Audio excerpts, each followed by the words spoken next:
Good evening, everyone. This is Alan K. Rohde, and I'd like to welcome everyone to the Hollywood Legion Drive-In for our special triple bill of Universal horrors. In what seems to be now a galaxy far, far away, I actually watched these films on local television before I began writing books, before I came to Hollywood, before I joined the Navy. I was a monster kid. And the movies we'll be seeing tonight, I saw many times on programs like Chiller Theater and Supernatural Theater and Creature Features and all of that. But I never missed an opportunity to watch these films, and they had a profound influence on me, as I'm sure they did to our guest, who is going to help me introduce the film. And you know him for his incredible work as a director of The Burbs and The Howling and the Gremlins, among other hit films. In short, please welcome a monster kid for the ages, the great Joe Dante. Joe, thanks for doing this. Much appreciated. Alan, thanks for inviting me. These are the Absolutely. kind of movies I grew up on. Yeah, and speaking of that, what type of effect did these and the similar movies of this genre and this era have on your work and your life? Well, in my life, they were a uniter. You know, when we liked these monster movies when we were kids, but a lot of times other kids didn't, and we didn't really know that there were other kids out there like us. And so when we were all discovered famous monsters of filmland, and that we had other people who were monster fans, Right. it became a sort of a brotherhood. And as far as the movies that I was watching science fiction movies in the theaters, but these Universal pictures didn't really come to TV until the late 50s. Right. And we were unfamiliar with Dracula and Frankenstein because that kind of stuff just wasn't made for theaters then. And so, even though they never ran the movies in the correct order, we did manage to figure out the mythology of the Yeah. Frankenstein, Dracula, and Mummy movies, which Right. have some continuity, although they cheat a lot. Mm-hmm. And the ones that were chosen tonight are they're pretty iconic. Yeah.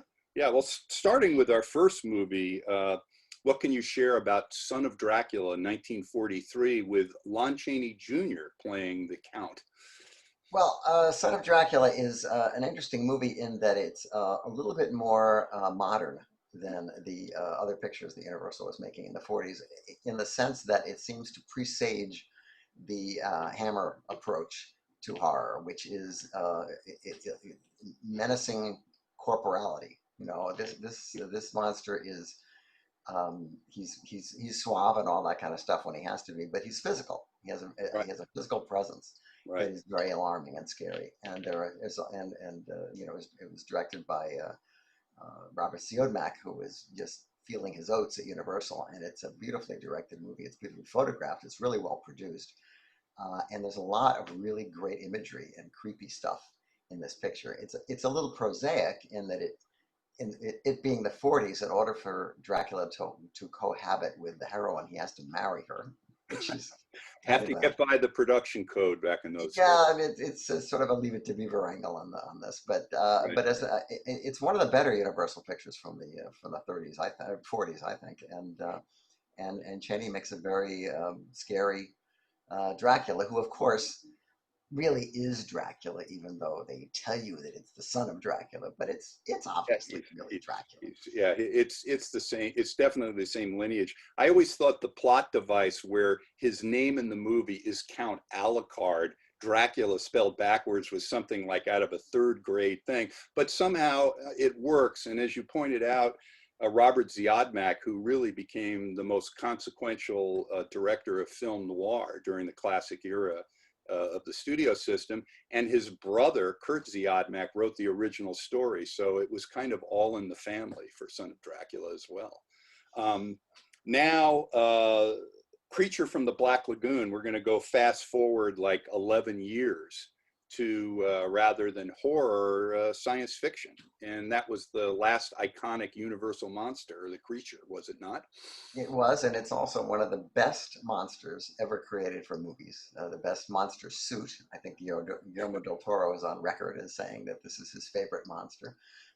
It's a brilliantly designed costume, and it works terrifically well in the movie, Mhm. which is a very efficient picture, which was, I think, probably a surprise hit to Universal. I don't think they probably imagined it would be quite as big as it was. Of course, it was in 3D too, which was en courant at the time. It's swiftly directed by Jack Arnold, and it has a good cast Hmm. of mostly contract players, and of course, it has the delectable Julie Adams, who is just gaga. I mean, she's Julie, an adolescent heart was fluttering, or even a pre-adolescent heart, watching her swim around in her white swimsuit. yeah, ain't that the truth? And both of us knew Julie. I hosted this film with her and had her out to my festival in Palm Springs, and you worked with her in the movies. And great lady, great actress, very underrated. And she would have she passed away a little over a year ago, and she would have been 94 on Saturday. And she So probably would have been at this screening too. yeah, absolutely, She always showed absolutely, up for these things. absolutely. And then there were two actors that played the creature, one underwater and one on land. Correct? Yep. Ben Yeah. Chapman was on land, and Rico Right. Browning was on the water. Yep. And this movie also, without giving away any spoilers, has one of my favorite lines in horrordom, where at one point where they're in the midst of everything, and Richard Carlson says, "We didn't come here to South America to fight monsters. We're not equipped for it." Classic.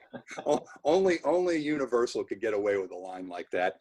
And then finally, there's Abbott and Costello Meet Frankenstein from 1948. And the monsters that scared everyone in the 1930s now were straight men to Abbott and Costello.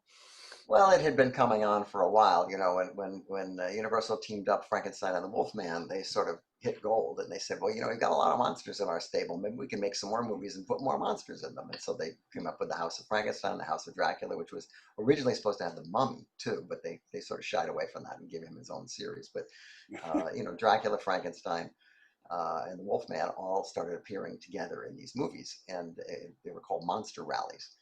And Right. however, by the time they got to the last one, Son of Dracula, or Horror of Dracula, House of Dracula, the blood was running a little thin, and I think they probably wouldn't have pursued any more monster movies, except for the fact that somebody got the idea to make a picture called The Brain of Frankenstein, which was supposed to star Mhm. Abbott and Costello, who were, you know, one of Universal's biggest moneymakers in the war years. And Oh, yes. Lou didn't like the idea. He thought it was a terrible idea for a picture, and they managed to talk him into it. And it has turned out to be not only their most famous movie, but also probably their best movie, simply because it's so well produced and it's so slick. It's much more expensive than the previous Frankenstein movies, Right. and they play the monster stuff straight. Bud and Lou do their usual shtick, which I always loved as a kid. I mean, I'm a New Absolutely. Jersey kid, and I grew Absolutely. up watching Abbott and Costello all the Mhm. time. But the monsters are played completely straight, and they work terrifically. The makeups are a little different because times had changed, and Jack Pierce was sent out to pasture, and they were using Bud Westmore and his latex and stuff now. Right. So the Wolfman doesn't quite look like the Wolfman. He looked pretty good, but he doesn't look Right. quite like, Right. he doesn't have as many yak hairs as he had before. Still Um, played by Cheney and Jr. he's still played by Lon Chaney, who Yeah. called it My Baby, the one character that he created that nobody else did. Right. And Glenn Strange is back as the monster, you know, using whatever tips Boris Karloff gave him, which don't seem to have changed his performance from movie to movie. And of course, here's Bella playing for the second time only Count Dracula. Uh, That's really interesting because Bella, when you say Dracula, people either think of Bela Lugosi. I can't think of another actor who is so identified with a part, but he well, I only think that's played it partly twice. because of all the parodies that have gone on over the years, and Correct. everybody Correct. would parody his Lugosian accent, and that became the shtick for the Muppets, and Right. you know, it was Plus, just like, they had the Aurora model kits, of which I built a model kit of Dracula when I was a kid with airplane glue. Wasn't sniffing it, but oh, you had a couldn't help but sniff it. you couldn't, yeah, yeah. It probably gave me a contact high without me realizing it. But yeah, he's iconic, and the movie, as you said, I think it is one of Abbott and Costello's best movies. the way Costello plays off of the monsters, as you said, playing it straight is just it really works well.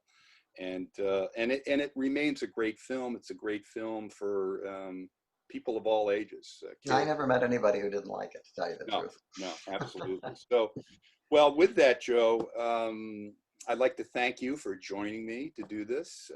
It was sweet, and thanks for sharing your insights on Halloween Eve. And I think it's time for our audience, which Yeah, is, because the introductions always the people always talk too long in the introductions. Let's let them watch the movie. I've been told that. So, any rate, everybody enjoy Son of Dracula, Creature from the Black Lagoon, and Abbott and Costello Meet Frankenstein. And oh yeah, by the way, trick or treat, Halloween's tomorrow. Take care.